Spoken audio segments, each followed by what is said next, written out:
He wants us to be ready. How would you live if you thought Jesus was coming in a month? Live like that now for the next, till he does come. Just be that way. Because he is coming. Do you believe that? And please, it's always a little depressing to remind people, but whenever you die, as far as you're concerned, he came. Your next conscious thought is the coming of the Lord.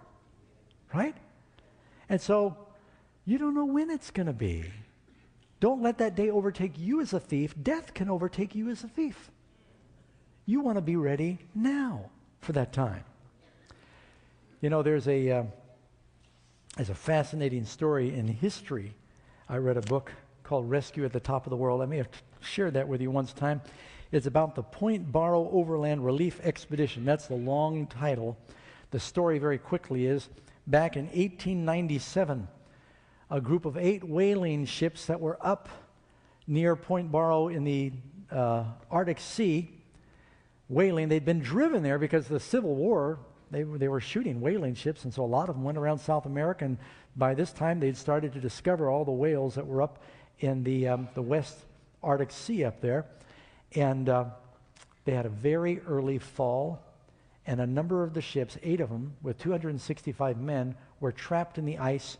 They had anticipated getting out sooner, getting back to San Francisco. They did not have enough provisions to make it through the winter. Some of the ships that got away saw that they were trapped in the ice.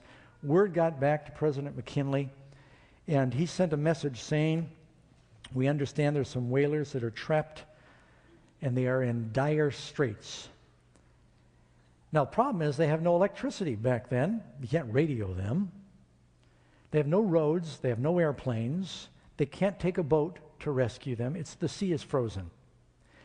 The only thing they can do is send an expedition by land, but they're going to be starving. They're sure they're going to die of sickness, cold, starvation, cannibalism, something. Got 260 men and no food. It's going to be pretty desperate. By the way, coldest place on earth in the winter. And so McKinley sent a message to organize an emergency expedition. They took a ship as far north as they could, and they put them off there in Alaska. And there were 3 officers. This was the very primitive Coast Guard, you might say. Lieutenant David H. Jarvis. There was Lieutenant Ellsworth P. Berthoff and Surgeon Samuel Call. They had to organize a team of dog sleds, but they can't carry enough food and themselves survive going across 1,600 miles of Alaskan wilderness in the very worst time of year. The Eskimos said, "You're crazy." And that ought to tell you something.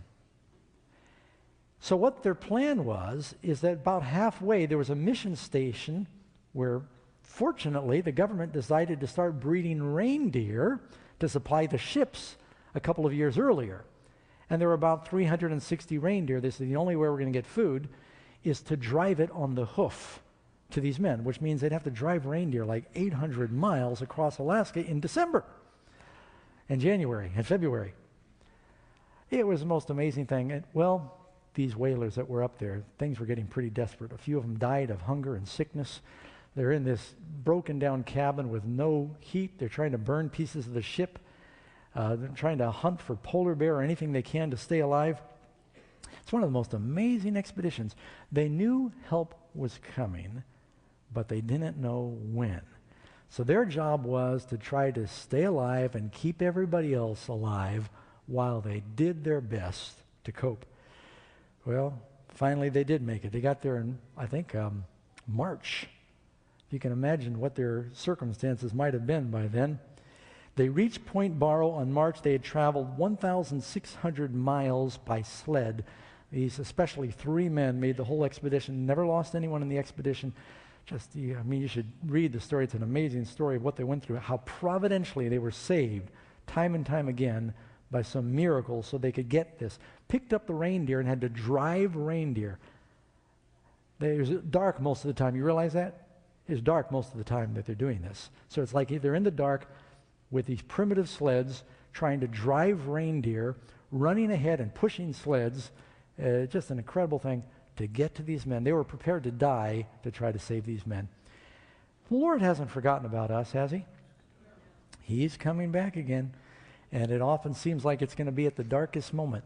We may not know the day and the hour, but we know he is coming, and we know the time is near. We want to be ready for that time. Amen? You know, there's only really one hymn we can sing during a time like this. It says, we know not the hour of our Master's returning. So why don't you turn there with me? 6:04. We know not the hour, but we can get ready. Let's stand together as we sing.